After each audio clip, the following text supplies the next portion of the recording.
Nothing has value until you create the value and create obvious value, meaning that there's value where people are attracted to it. If you create something that people are like, wow, yeah, no, that makes sense. I'd pay for that. That's where you want to be, and you got to elevate yourself to that.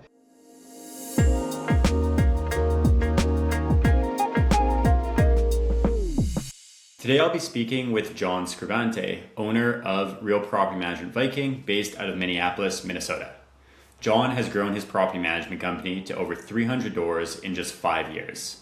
He is the former CEO of a publicly traded company and took a lot of the business principles he learned from manufacturing and implemented them into property management to create an efficient and profitable property management company. So without further ado, let's get straight to it so you can start to learn from John and his experience growing his property management business. John, thank you so much for joining me today. To kick things off, can you tell everybody a little bit about your background and your experience in property management? Yeah, sure. And Stephen, thanks for having us on here today. It's been an exciting journey working with you guys over the years. So my background really in property management started back in college.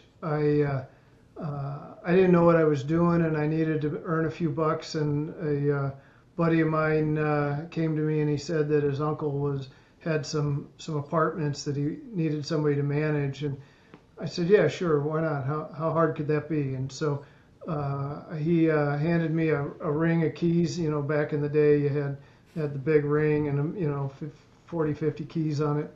And these were three worn out tenement buildings, the kind of apartments that had the bathrooms down the hall. And it's just the quality of the tenants, quality of the building was just in shambles. And the owner said, because he was collecting a lot of housing assistance on it, and he said, look, collect what you can, get whatever rent you can, pay these bills, and keep whatever else you get. And so it was just, and in college, back in those days, all you had was a pager. And so, you'd be out with your friends, shooting darts, playing pool or something, and on a Friday evening, and the pager, so you had to go run and deal with some nonsense. And it just, that was my first, exposure to property management 30 years ago. But and then I made even a bigger mistake. I bought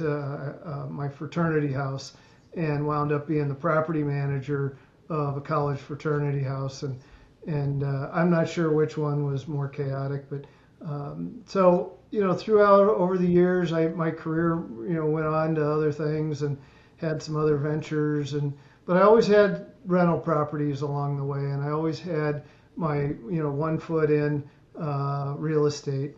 No matter where my career was, I had a software company and an industrial lighting company, a few other things along the way, but I always had real estate. I always had rental properties, and about 8 years ago, I left the public company. I was a CEO of a public company, and I found myself sitting on some real estate and not a whole lot to do. And I was looking for property managers, somebody that I felt that would focus on what I was trying to focus on, which was wealth creation. And I had a really hard time finding anybody. And I talked to a lot of property managers, a lot of people that could certainly collect the rent, fix the drains and the appliances and that, but nobody who really saw real estate as having a mission to create wealth. And so I struggled through a long period of time looking for that person. And then I said, you know what, to hell with it. I'll just create my own business with my own mission and with the vision of helping people create wealth through real estate. And by doing that, I started this business. We grew it from my handful of 3 or 4 properties to over 300 today, and did that in about 5 years. And so that the mission of creating wealth and helping people do that through real estate, I attribute a lot of our success to, because if all you're doing is fixing pipes and collecting rent, you'll be reduced to, what's your fee and why should I do business with you versus somebody else? So I guess that's a little bit about me and how I got started and my background. Hey, quick break from the interview, just for a second. If you're listening to this podcast, there's a good chance you're looking to grow your property management business. Our team at Upkeep Media is offering a free property management lead generation session to all podcast listeners. Just visit our website at upkeepmedia.com/growth. Fill out the form on that page, enter the coupon code podcast, and you'll sign up for a free property management lead gen session. A team member will reach out to you at the time that you book.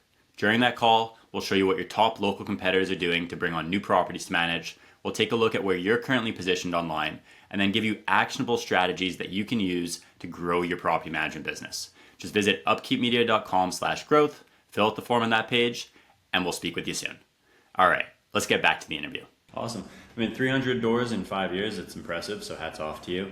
You decided to go the franchise route. So you joined the Real Property Management franchise. What is it that made you go that route rather than, let's say, starting up independently? I guess I just, I didn't know what I didn't know early on. And one thing that, the great benefit of the franchise is a lot of, there's 500 locations around the U.S.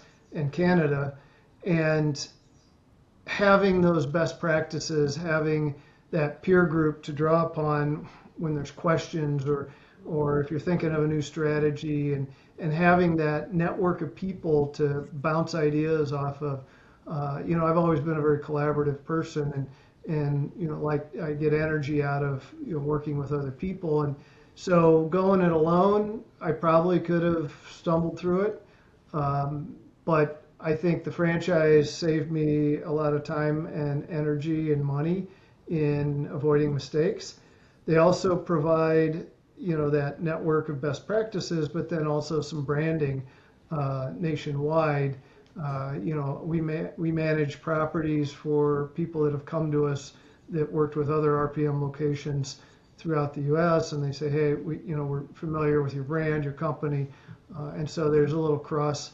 And in fact, I have some real estate down in Tennessee that I have another RPM office down there manage that. So it provides a platform of 90,000 houses under management with local operation. They don't really tell me how to run my business. They support me with marketing, they support me with best practices, but in terms of running the business, I get the best of both worlds. I get national discounts, I get national strength, but then I get local control and local operations, local decision making. Let's go back 5 years ago. You basically have your 3 or 4 rental properties. I assume you just joined the Real Property Management franchise. And what do you do now? Because obviously you've gotten to 300 doors in 5 years. What was the growth strategy when you first started to get to, let's say, your first 100 doors? Well, I don't know if I had a real thought out strategy other than I knew what I was doing, of having that mission of creating wealth through real estate was going to be attractive to many people. And so, I did a lot of the usual pay-per-click advertising and did a little networking, but it really came down to when I'd get somebody on the phone and I start talking about the mission and I start talking about how creating value in real estate and how, you have to look at, 7 to 10 year view. You're going to be disappointed if you look at your real estate portfolio in a slice of 1 year. You either had too much expense, your rents weren't good, you had a turnover. There's always something in a given year, but if you look at things over, 7 to 10 years, then you start to see the value in it, and you can see how that wealth creation really comes about. So, telling my story, attracted some early adopters, people that I didn't know, I didn't have any pre-existing relationship, but they just felt comfortable. I still have those early clients. My very first client I still have, and she's brought on some other properties along the way. So It's just, you have to, in my opinion, you have to have a mission and you have to believe in that mission. And if you're selling people on that mission, they don't really care what your price is. They don't really care what, how you handle certain things. Because if they want to go on that same journey with you, you're the only one out there that they can trust because you're the only one talking about that mission, that journey. Naturally, though, that they still have to find you somewhere. So were you like going out and networking? Was it, you mentioned PPC? Like, what did that look like for you at first? Yeah, it really was just pay per click. Okay. We just focused on that. We focused on getting reviews to bolster that. And then I did.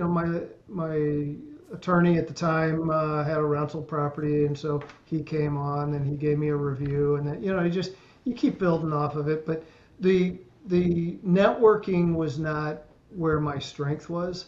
Okay. My strength was more in when I got somebody on the phone. There was no really debate around, well, you're too expensive, whatever, because I was just focusing on how I could help them achieve their objectives. What are you trying to achieve? You've got college funding coming up in 10 years or 5 years. You've got weddings. So how can I help you get there with your real estate? And I had a lot of really early successes because people are like, yeah, you're the one I want to work with because you get it. You understand what I'm trying to do. And so when it came around to price, they're like, yeah, that's fine, whatever. It seems reasonable to me. But there was a little networking through the broker. I'm a broker now. I'm a dual broker now. But at the time, I was not. I had my license with a different brokerage, and so that provided a little networking activity as well. But for the most part, it was a lot of just phone time. It sounds like in your early days you had experience with, we'll call it some questionable properties. Did that continue when you first started? Like, were you just willing to take any type of property, or do you focus in on a specific type of property? What does that look like for you? I like to think that we were very selective from the very start, but I also know that we made some mistakes along the way. When I set out, I wanted to be in the upper half of the rental market. I wanted to focus on the higher dollar properties. We have a lot of lake properties around here. We have, rental property. I currently have rental properties as high as $12,000 a month. And we have an executive management service to cater to those. That's a very expensive plan, but believe it or not, people will pay for it because that peace of mind on those high dollar properties. But there are times where we took on some properties and said, oh boy, that probably wasn't our best move. And at the next opportunity, we exited out of those. And so you have to be selective because if you're not selective, your owner has to be financially and mentally stable to provide you a quality property. And if the property isn't quality, then your residents that you attract are going to be reflective of a poor quality property because they're okay with poor quality property, and that's not the tenant that you want. And so that cycle of just continuing to not get the rents you want, not get the quality, and that just is not a model for us. And so we've gotten much better today at setting expectations for our owner clients to ensure that they're prepared financially to absorb a failed furnace or a vacancy, or if we want new flooring or painting, that we're not going to get the pushback because if they understand our strategy to get A-plus residents, then they shouldn't have a problem coughing up the money to produce that quality of a property. When we get the pushback, that's when we start to look for an exit because it just goes downhill if people aren't willing to do the proper proper quality work on a turnover. One thing I know about your company is you operate extremely profitably. I'd love for you to touch on that a little bit. What is it that's allowed you to achieve what I'd call basically above average profit margins? Nothing has value until you create the value and create obvious value, meaning that there's value where people are attracted to it, not that sometimes salespeople, have take an average product and then they oversell why it's so great. And the buyer's sitting there saying, yeah, I don't know, it's still just a dishwasher or still just a, whatever it is. But, if you create something that people are like, wow, yeah, no, that makes sense. I'd pay for that. That's where you want to be. And you got to elevate yourself to that. So I'd mentioned on our lake properties. So many of these are furnished rentals, and we charge a very high amount of monthly to get to cover our expenses on managing those properties. But at the same time, we're not just collecting rent.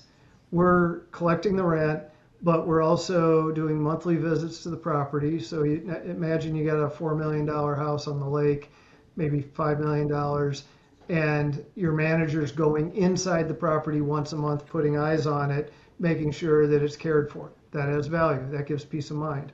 We also do window washing twice a year at no additional cost. We have our own window washing systems, and so we just send our guys over on one of those monthly visits. We do spider web removal because around the lakes there's always spiders, so they get the brush out and they do the spiders. We do the filter changes, the salt top offs. We have pest control that we include in that. So we're giving this owner this white glove, top of the line service, and we're charging them a lot for that. But on a $10,000 rental, if they're paying me $1,000, $1,500, $1,300 a month, I mean, they don't care, because it has more to do with the peace of mind than it is the cost at all. And so that's a great example of where we've taken a market that, again, our market has a lot of lake homes in Minneapolis and Minnesota. So that, you have to find that, whatever that is in your market, where people are willing to pay for the peace of mind. That's one example. I think the other side of the profitability is to create an environment where you can give exceptional service, and not only to the residents, but also to the owners. Answering the phones, live answer, having proactive checks on vacant properties, proactive maintenance services. We have a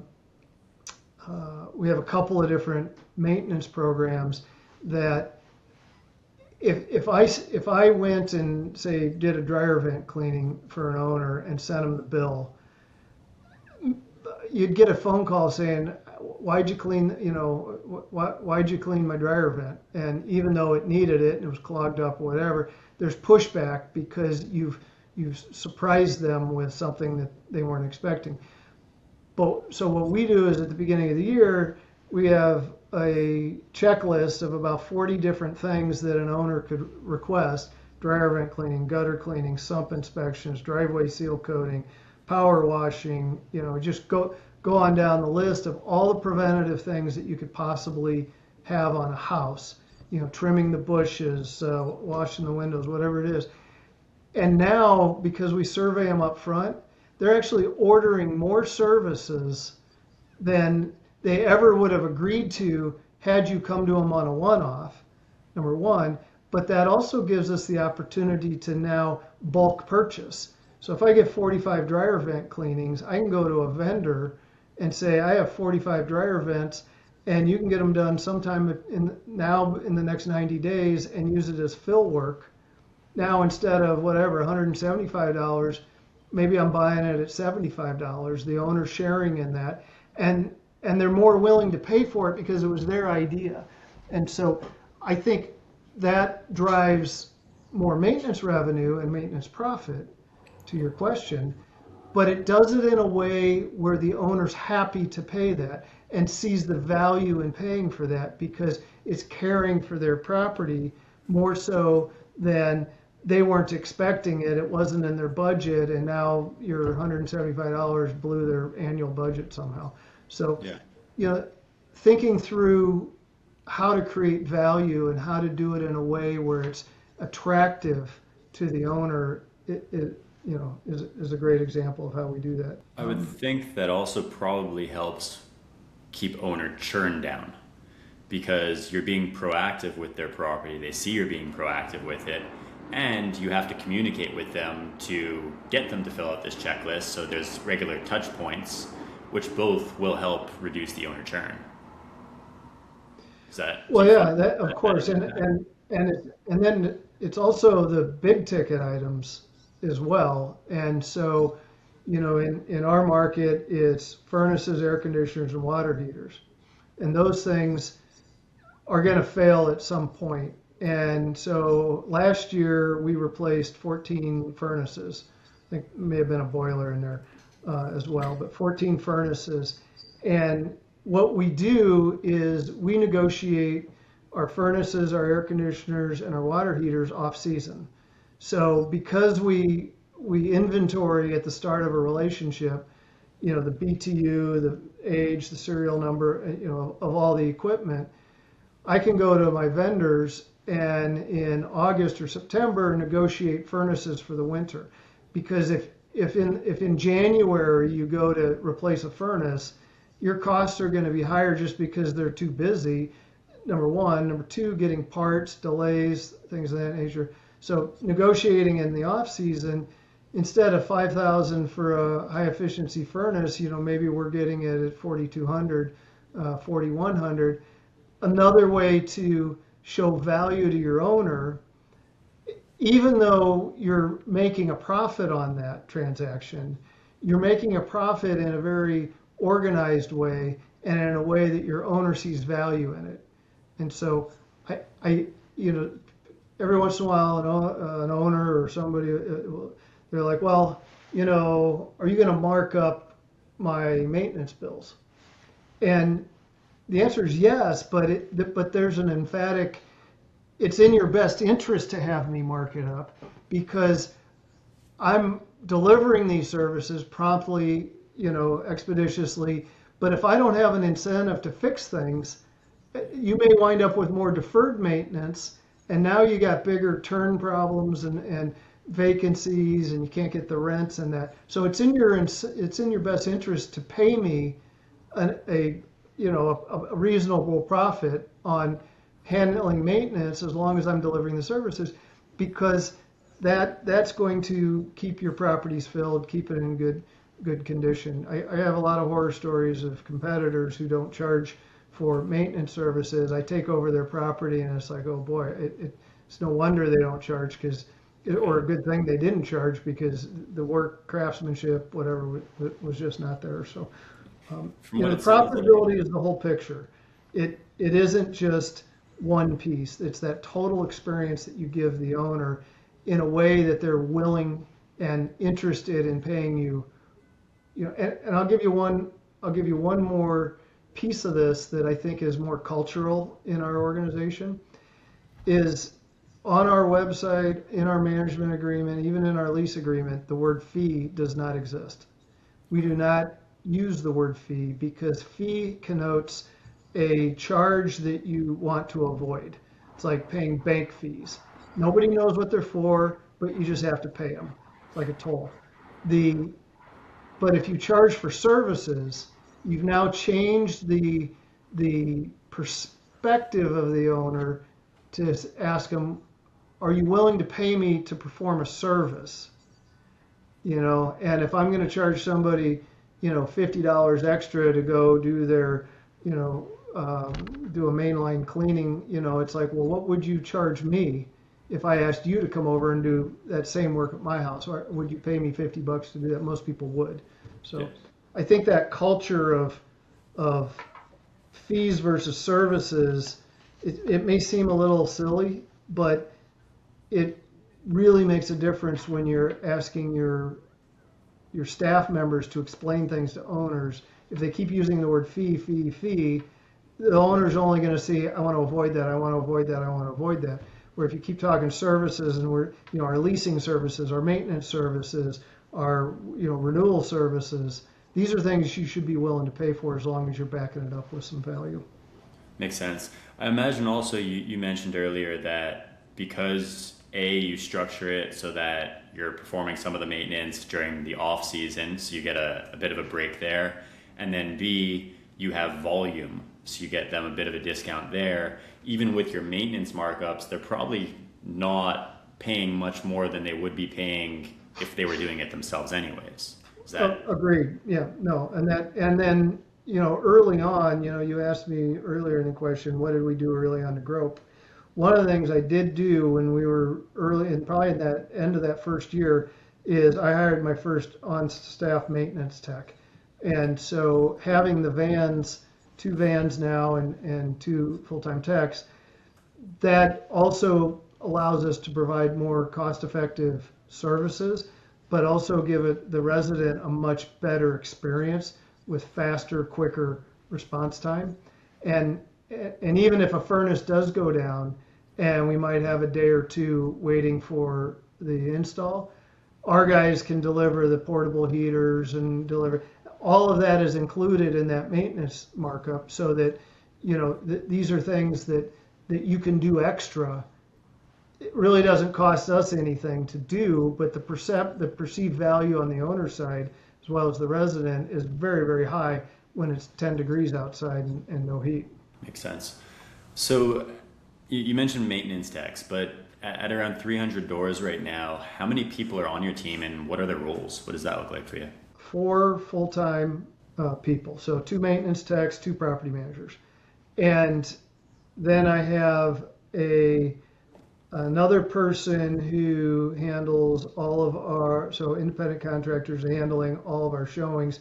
He's got 3 showing agents. So there's another 4 showing agents that are contractors. And then I have 6 in the Philippines. Where did you find the showing agents?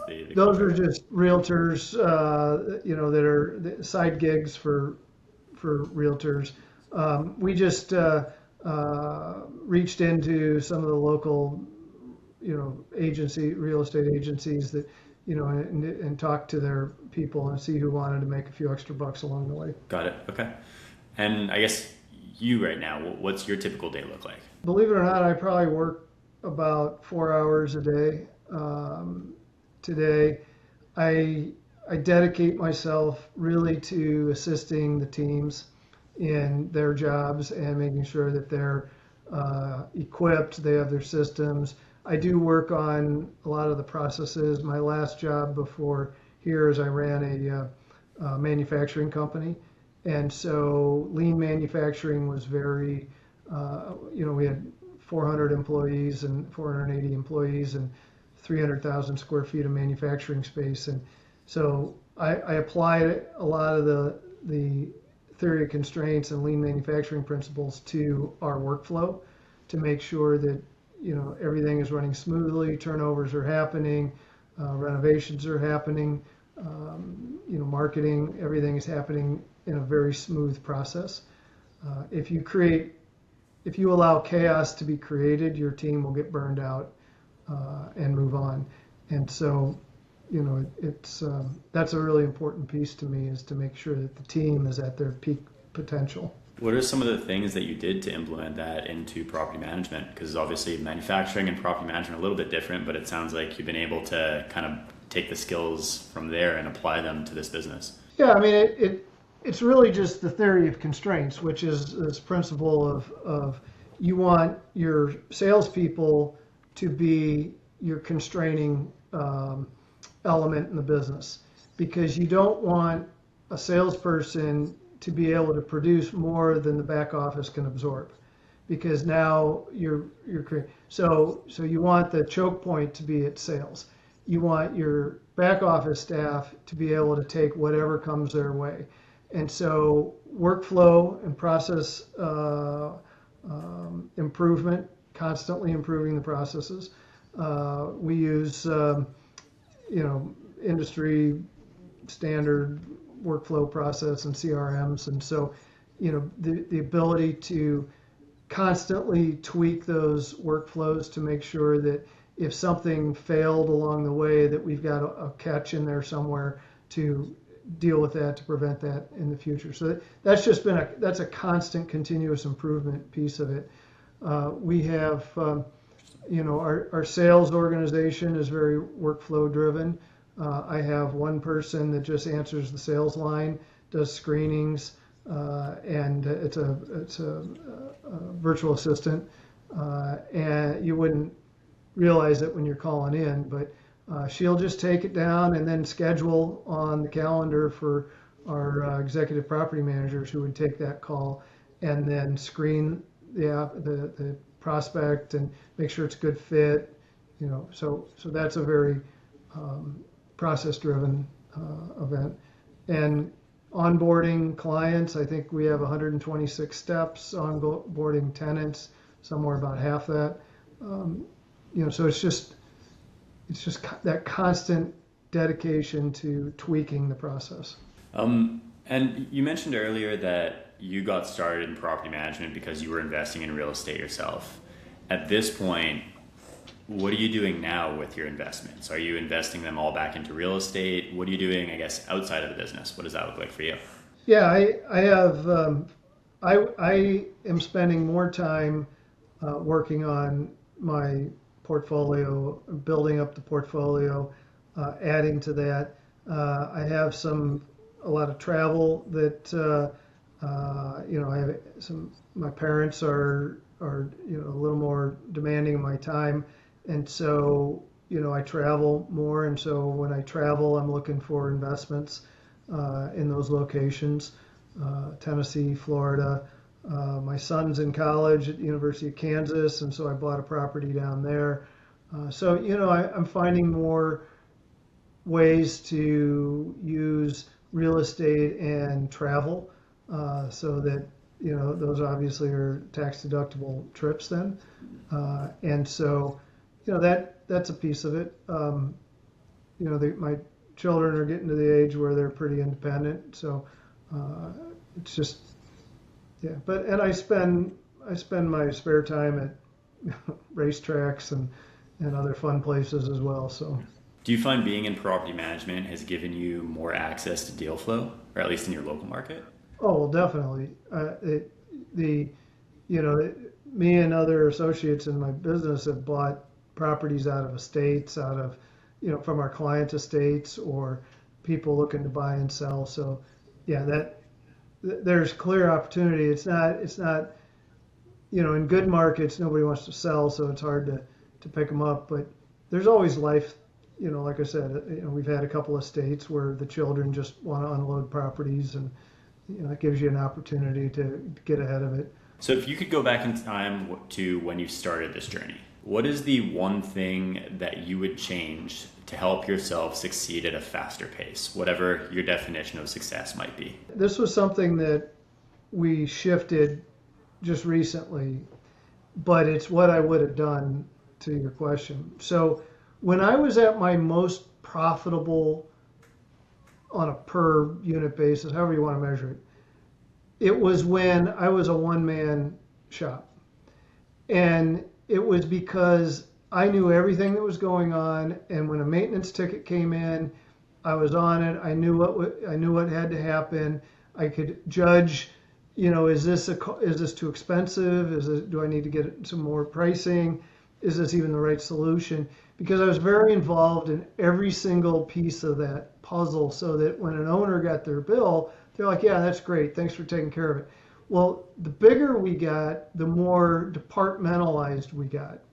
And by doing that, all of a sudden, bills are getting sent to owners that are, maybe not our best work, or maybe wasn't as thought through, or didn't have enough critical eyes looking at it to say, is this the right solution? And so we moved away from that craftsman to more of an assembly line, and we're now reverting back to that more craftsman approach. So my property managers today have a portfolio, and they're the one person that makes all the decisions on that portfolio, and nothing goes to an owner, nothing goes to a vendor unless that portfolio manager says, yes, that's what we're going to do. And that way we've regained quality around the owner experience and the tenant experience, because there's knowledge there, and there's, oh yeah, on that property we, let's do it this way, or so I would have figured that out earlier, to realize that the more departmentalized you get, the less accountability any one person has to that client relationship. And so we're now reverting back to that model that made us successful at the start. John, thank you so much for taking the time to speak with me. Really appreciate it. For anyone that would like to connect with you, what would be the best place for them to reach out? Yeah, just go to our website, rpmviking.com. That's short for Real Property Management, but rpmviking.com. There's actually a blue button right on the homepage that if you just click that, you can book a call with me. So I'm very, very, very accessible and very happy to talk to people. Awesome. Thank you so much, John. You bet. Thanks for having me.